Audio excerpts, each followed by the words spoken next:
있어요 모두 보고 싶었어 우리도 어쩜 이렇게 시간이 안 가는지 정말.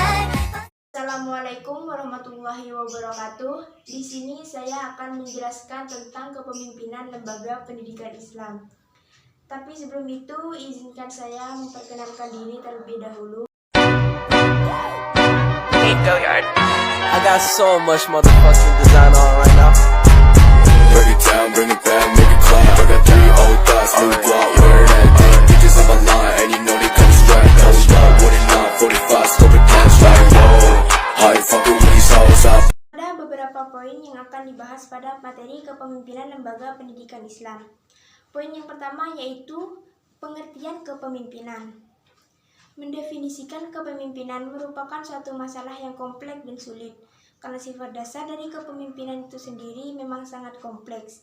Soekarto Indra Fahrudi berpendapat bahwa kepemimpinan adalah kemampuan dan kesiapan yang dimiliki oleh seseorang untuk dapat mempengaruhi, mendorong, mengajak, menuntun, menggerakkan, dan kalau perlu memaksa orang lain agar ia menerima pengaruh itu dan selanjutnya berbuat sesuatu yang dapat membantu pencapaian tujuan-tujuan tertentu. Dari pengertian tersebut dapat disimpulkan hal-hal yang penting mengenai kepemimpinan. Yang pertama, kepemimpinan itu pada hakikatnya berhubungan dengan tenaga manusia. Yang kedua, kepemimpinan itu pada hakikatnya hanya terdapat pada kelompok yang terorganisasi. Dan yang ketiga, sebagai satu kekuatan atau potensi. Poin yang selanjutnya yaitu ciri-ciri seorang pemimpin. Mujamil Komar menyebutkan bahwa ciri-ciri dari seorang pemimpin dalam kepemimpinan pendidikan Islam antara lain sebagai berikut. Yang pertama, memiliki pengetahuan dan kemampuan yang cukup untuk mengendalikan lembaga atau organisasinya. Yang kedua, memfungsikan keistimewaannya yang lebih dibanding dari orang lain. Yang ketiga, memahami kebiasaan dan bahasa orang yang menjadi tanggung jawabnya. Yang keempat, mempunyai karisma atau wibawa di hadapan manusia ataupun di hadapan orang lain. Yang kelima, bermuamalah dengan lembut dan kasih sayang terhadap bawahannya, agar orang lain simpatik kepadanya. Yang keenam, bermusyawarah dengan para pengikut serta mintalah pendapat dan pengalaman dari mereka. Yang ketujuh, mempunyai power dan pengaruh yang dapat memerintah serta mencegah, karena seorang pemimpin harus melakukan kontrol pengawasan atas pekerjaan anggota, meluruskan kekeliruan, serta mengajak mereka untuk berbuat kebaikan dan mencegah kemungkaran. Dan yang kedelapan yaitu bersedia mendengar nasihat dan tidak sombong, karena nasihat dari orang yang ikhlas jarang sekali kita peroleh. Poin yang berikutnya yaitu peran kepemimpinan dalam lembaga pendidikan Islam. Salah satu bentuk kepemimpinan dalam lembaga pendidikan Islam adalah kepala sekolah. Kegagalan dan keberhasilan kepala sekolah banyak ditentukan oleh kepala sekolah, karena mereka merupakan pengendali dan penentu arah yang hendak ditempuh sekolah menuju tujuannya, yaitu sekolah yang efektif, bermutu, dan favorit tidak lepas dari peran kepala sekolahnya. Sebagai manajer, kepala sekolah harus mampu bekerja sama dengan orang lain dalam organisasi sekolah.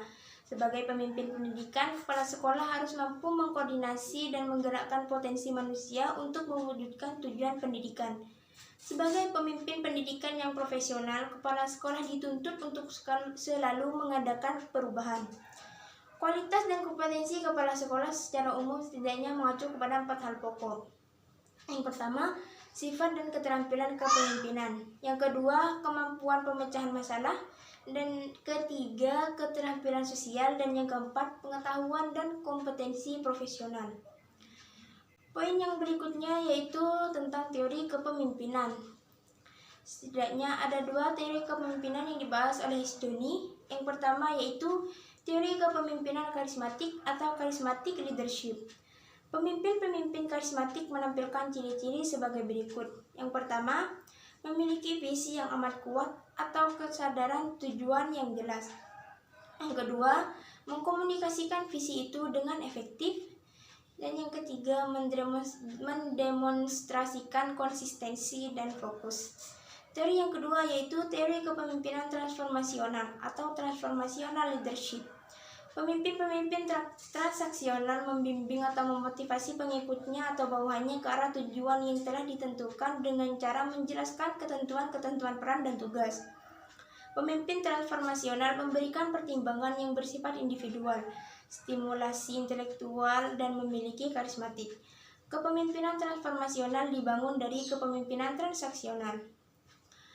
Poin yang berikutnya yaitu tipe kepemimpinan. Yang pertama, partisipatif. Kepemimpinan yang partisipatif menurut Isdoni adalah suatu cara memimpin yang memungkinkan para bawahan turut serta dalam proses pengambilan keputusan.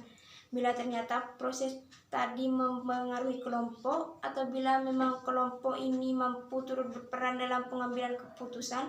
Dalam hal ini, atasan tidak hanya memberikan kesempatan kepada mereka yang berinisiatif, akan tetapi juga membantu mereka menyelesaikan tugas mereka sendiri, seperti dengan memberikan fasilitas.